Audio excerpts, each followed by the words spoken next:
আগামী 15 তারিখ থেকে 15 মে থেকে 15 জুলাই পর্যন্ত এটি চলবে। সেটা হচ্ছে নবায়ন পাশাপাশি প্রাথমিক সদস্য সংগ্রহ অভিযান। আমি আবারও বলছি, নবায়ন এবং দলের প্রাথমিক সদস্য সংগ্রহ অভিযান।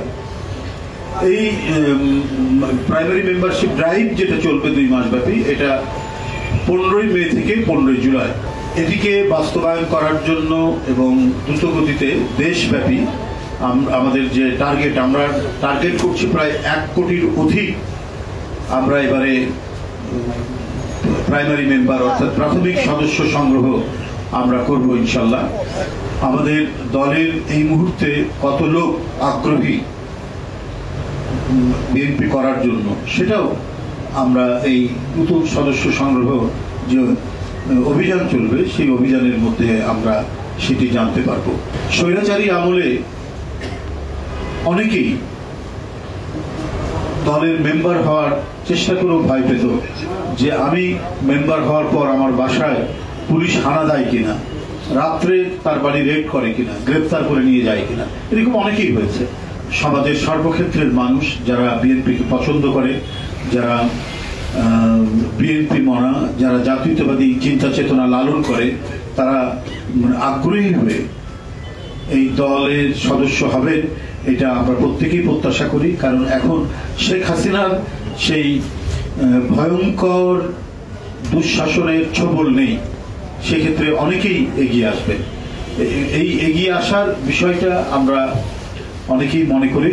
এই কর্মসূচিটি আমরা জোরে সোরে আবারও শুরু করতে যাচ্ছি।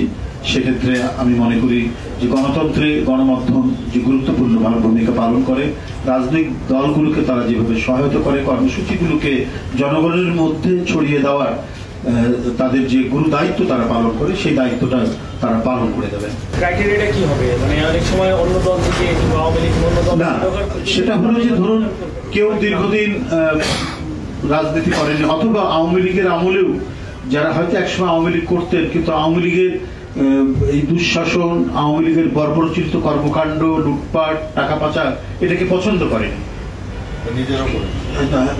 মানে যারা করেনি এই ধরনের মানুষ, তারা আগেই আওয়ামী লীগ থেকে সরে গেছেন, তারা আসতে পারবে না। এছাড়াও আমরা চাচ্ছি যে সমাজে যারা ফ্রেশ মানুষ, একজন ভদ্রলোক হয়তো রিটায়ার্ড করেছে, তিনি অন্তরে লালন করেন, একজন শিক্ষক হতে পারেন, একজন গভর্নমেন্ট অফিসার হতে পারেন, একজন ব্যাংকার হতে পারেন, একজন এনজিও কর্মকর্তা হতে পারেন, সেটা একজন কৃষক হতে পারেন, একজন শ্রমিক হতে পারেন। এরা এখানে এই ক্ষেত্রে কোনো ক্রাইটেরিয়া নাই, তিনি আমাদের যে আদর্শ সেটা বিশ্বাস করেন কিনা। আমরা যে প্রাইমারি মেম্বারের জন্য যে রসিদ দেই, 20 টাকা দিয়ে যে রসিদটা পূরণ করতে হয়, এর সাথে এবারে থাকবে যেটা বললেন পদ্ধতিটা, এবারে পদ্ধতিটা একটা আবেদন পত্র থাকবে। এটা আমাদের কনস্টিটিউশন, আমাদের গঠনতন্ত্রে আছে, এবং সেটা ওই যে অঙ্গীকারনামা বা আবেদনপত্র বলি আমরা, এই আবেদনপত্রটা এই যে আপনাকে বলি 55 নম্বর পাতায় আছে। আমরা এবারে যারা প্রাইমারি মেম্বার হবেন, প্রাথমিক সদস্য যারা হবেন, তাদেরকে এই ফর্মটা পূরণ করতে হবে। এই ফর্মটা পূরণ করে তারা রসিদ নিয়ে তারা যাবেন। তারপর সেরকম হলে আমরা যাচাই বাছাই করবো। এটা আরো ঊর্ধ্বতন নেতৃত্ব, আমাদের দলের সম্মানিত ভারপ্রাপ্ত চেয়ারম্যান, পার্টির মহাসচিব, ওনারা এর বিষয়ে আরো পরবর্তী কোনো নির্দেশ যোগ করতে হলে তারা দেবেন, সেটাকেও আমরা এর মধ্যে নিব। কোনো পরামর্শ থাকলে সেটাকে আমরা নিয়ে আমরা করব। তো এটা তো থাকবেই, যাচাই বাছাই তো নিশ্চয়ই থাকতে হবে। কারণ কোনো দোসররা এলাকায় সন্ত্রাসী করেছে, জমি দখল করেছে, টাকা পাচার করেছে, তারা তো নানাভাবেই ঢুকে পড়ার চেষ্টা করবে। সেটাকে যাতে খুব শক্তভাবে তাদেরকে এড়িয়ে গিয়ে একবার ফ্রেশ মানুষ, সমাজের যাদের সুনাম আছে, এলাকার মধ্যে সবাই যাদেরকে ভদ্রলোক বলে জানে, এরা যাতে আমাদের সদস্য হতে যাতে কোনো ধরনের বাধা না পায়, আমরা সেটাই টার্গেট করবো।